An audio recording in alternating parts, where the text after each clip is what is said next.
anong tawag ito? Lahat na sinabi ni Congressman Leviste ay po pwede kung gugustuhin ng gobyerno. The problem is, may balak ba gobyerno?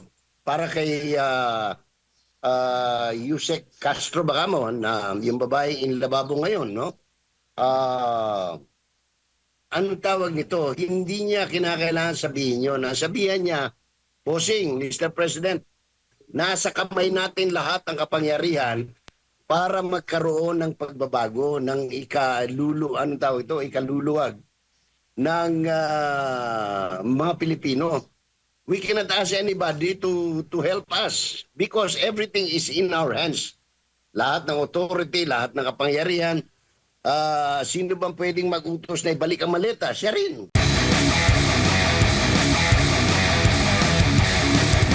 Iba-iba ang pananaw ng mga ekonomista, no, sa iba't ibang iginawi at ikinilos ng ating gobyerno. May nagsasabing tama ang ginawang pag-alis ng excise tax, pero most of the economists that we talk to nagsasabi counterproductive.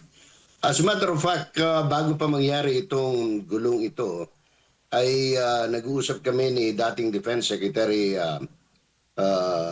anong tawag nito? At tinitingnan nga namin anong mga magagandang pwedeng gawin ng gobyerno effective at that at nang sa ganoon hindi sana tayong mabot sa ganitong sitwasyon na ubod ng mahal ng petroleum products. Sabi ni Secretary Gonzales noon, and I agree with him, na dapat sana ang ginawa ay instead of tinkering with the excise tax and the value-added tax na hindi naman talaga ginalaw, no? Yung excise tax napakaliit yan, dapat sana sinubsidize na muna ang bahagi ng bayarin per liter, no? Subalit hindi ito nangyari sapagkat ang lumalabas na reklamo nga ng mga motorista, maging ng mga operators at drivers ng mga pampublikong sasakyan, ay tila ang pinaboran ng gusto ng kasalukuyang pamahalaan ay yung mga nagmamay-ari ng mga malalaking oil companies, no? Not much on the independent players but more on the big corporations.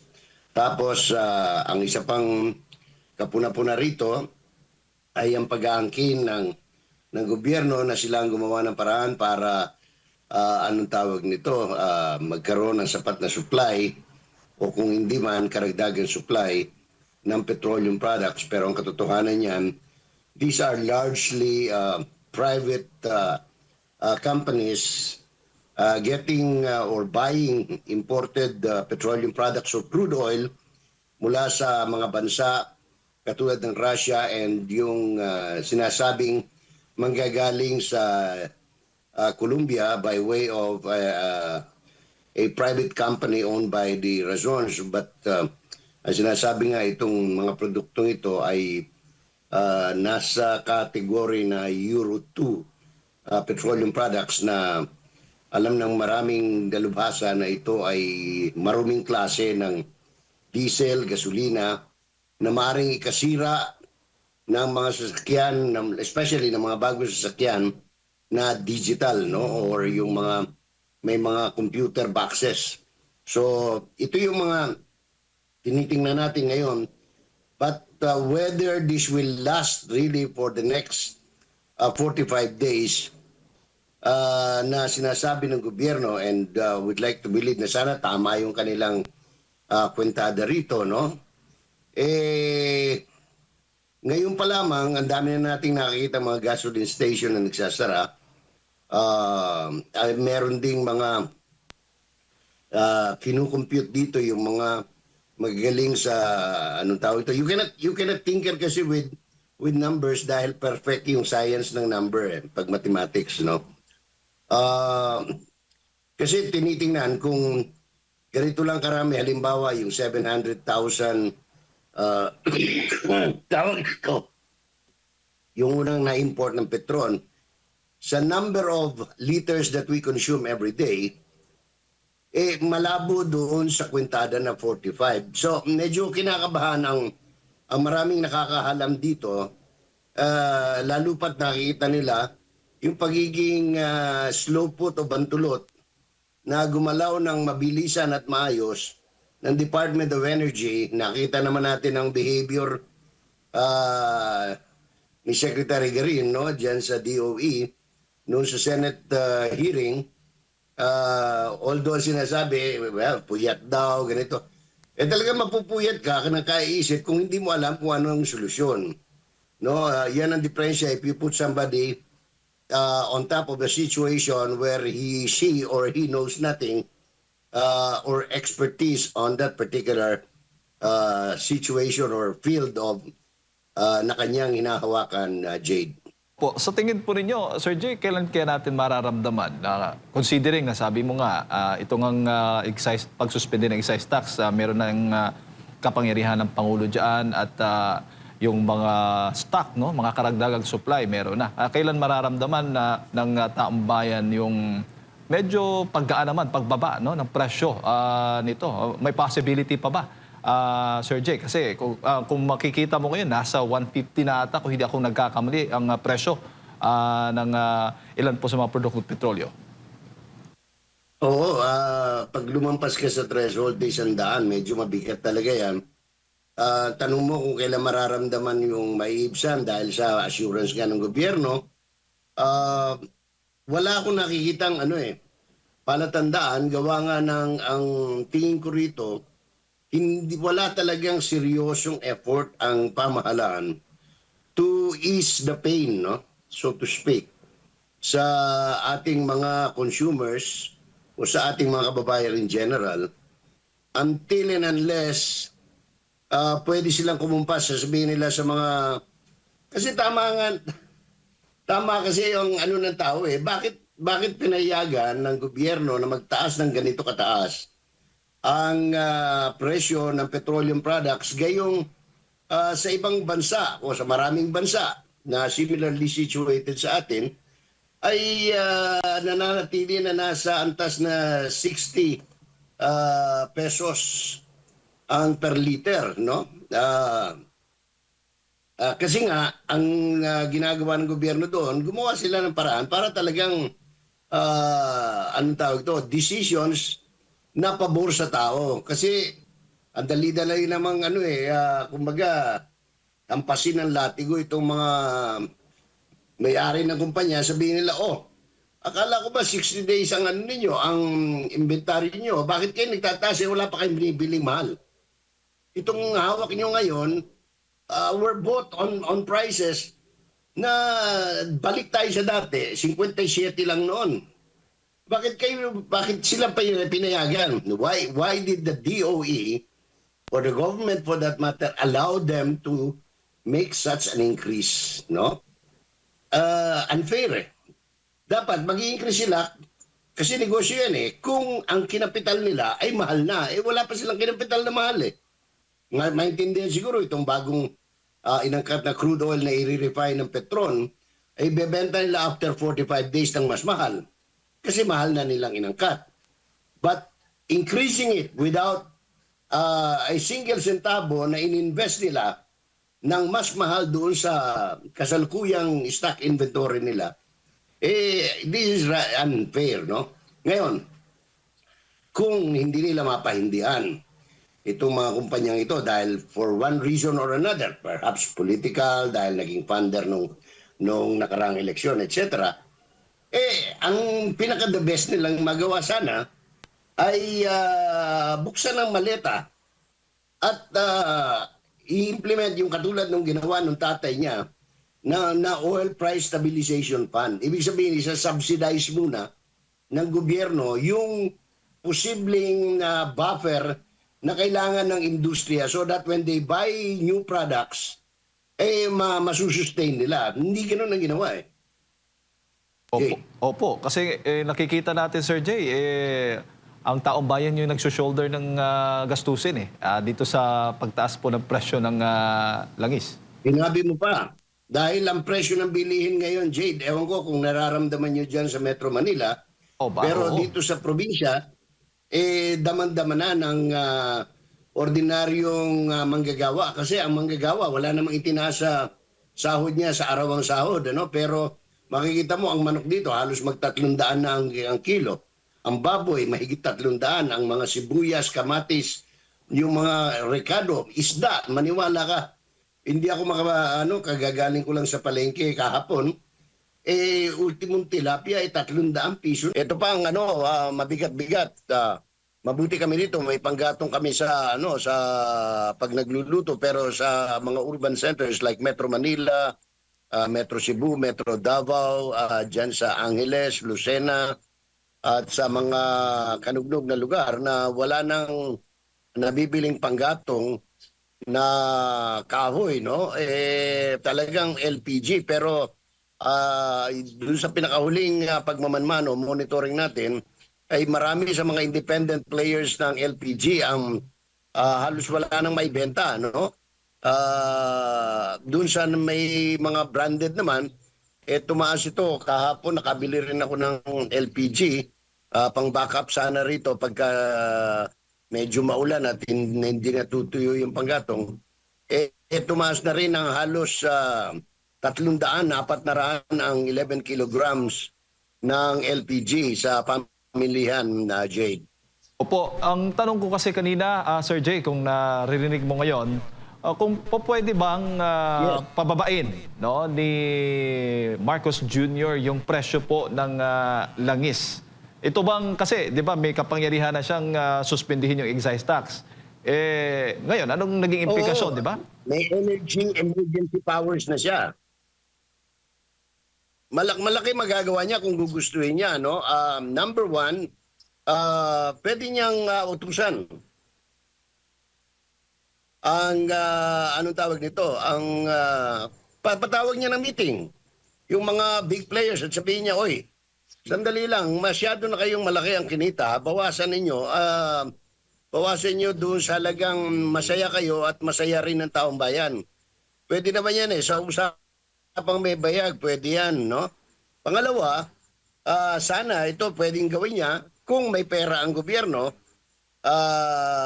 Anong tawag nito is to subsidize nga, no, itong magkaroon ng oil price stabilization pansamantala habang merong emergency sa Middle East, no, may digmaan, may giyera, may bombahan.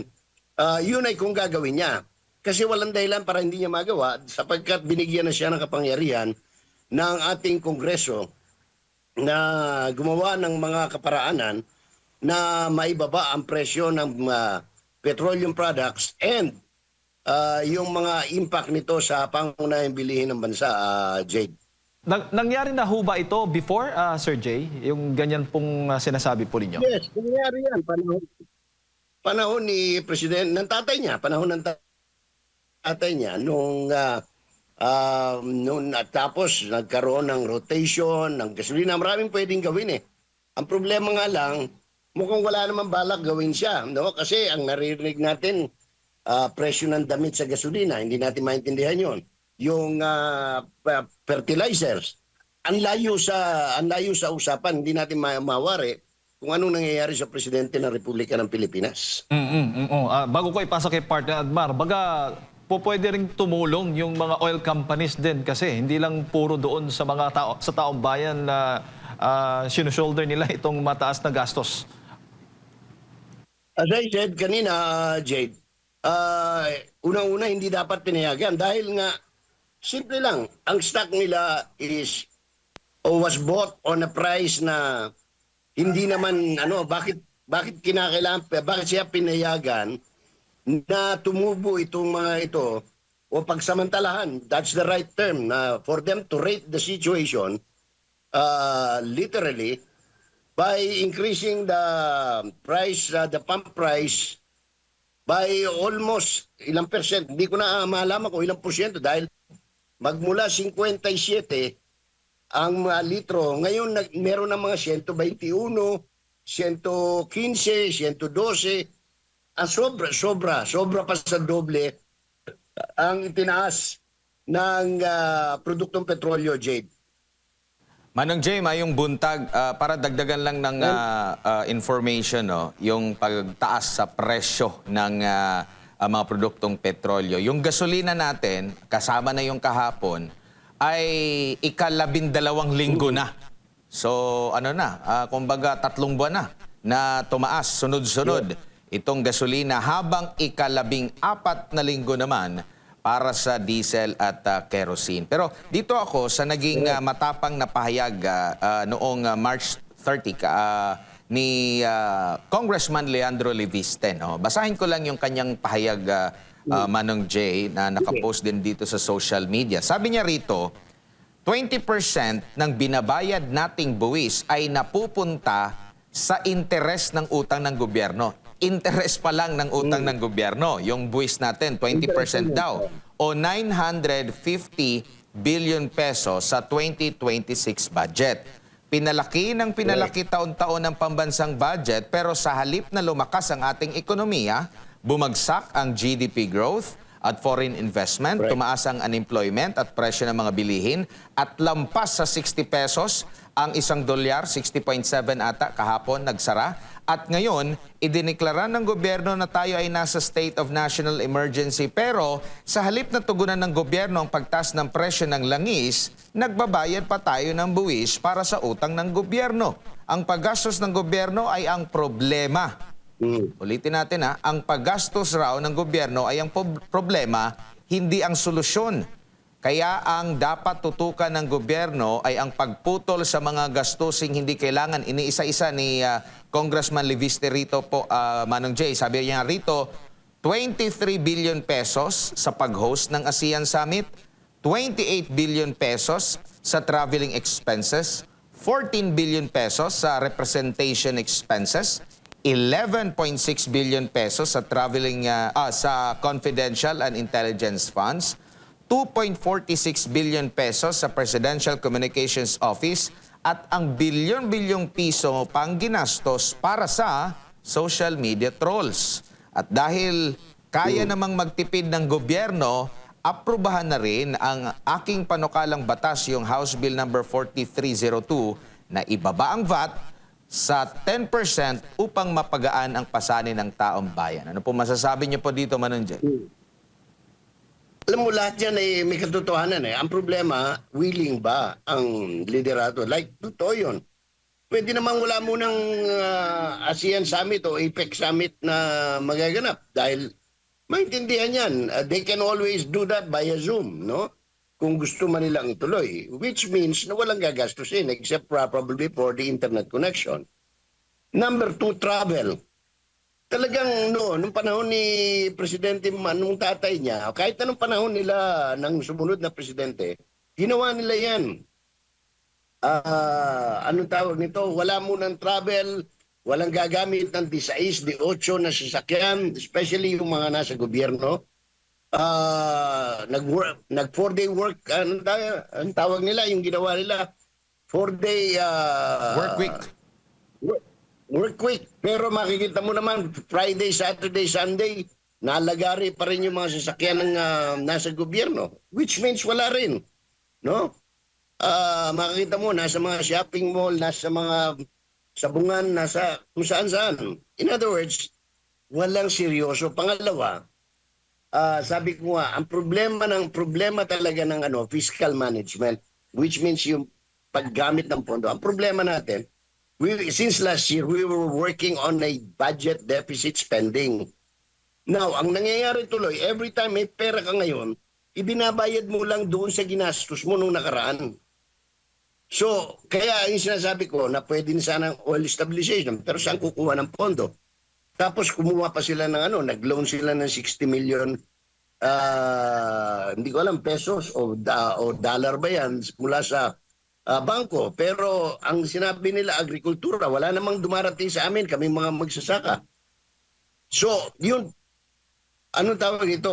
Lahat na sinabi ni Congressman Leviste ay po pwede kung gugustuhin ng gobyerno. The problem is, may balak ba gobyerno? Opo. Wala eh. Sa pahayag po ni Yusek Castro, no, sa ngayon daw panahon ng pagninilay-nilay, si Undersecretary Castro, sabi niya rito, hinihikayat niya na makipagtulungan na lamang sa administrasyon para sa ikaaangat ng bansa at ng bawat Pilipino. So, kumbaga, yun ang tanong mo, kung tatanggapin ba ng gobyerno yung naging suhestyon. Yan yung naging suhestyon ngayon ni Congressman Leandro Leviste, yung pahayag ni Undersecretary Castro na makipagtulungan. Now ngayon, sino kaya ang hindi willing makipagtulungan, Manong Jay? Kasi walang ibang makakatulong dito. Kasi sila, tingnan mo ha, lahat sila yung mga for-later release, sino bang may hawak niyan? Presidente, si Marcos. Oh, yung sino ang under the energy emergency powers, sino may kapangyarihan? Hindi naman tayo, hindi naman ang mga mambabatas, hindi rin mga gobernador o mayor, kundi ang presidente. All these things, what I'm saying is, para kay Yusek Castro baka mo, na yung babae in lababo ngayon, no? Anong tawag nito? Hindi niya kinakailangan sabihin yun. Sabihan niya, Bossing, Mr. President, nasa kamay natin lahat ang kapangyarihan para magkaroon ng pagbabago, ng ikaluluwag ng mga Pilipino. We cannot ask anybody to help us because everything is in our hands. Lahat ng authority, lahat ng kapangyarihan, sino bang pwedeng mag-utos na ibalik ang maleta? Siya rin. No? So, all these things, walang gusto magsakripisyo sa kanila eh. Kasi kung gusto magsakripisyo, yun lang travel. Oh. Nakita naman natin, nag-uumpisa ng giyera, nag-travel pa sa Amerika. Oh, para lang tumulo ang sipon. Oh, dinadaan natin sa birong ganito, but this is the reality on the ground. The leadership doesn't want to set the example in order to address itong problema ang kinakaharap natin sa bansa.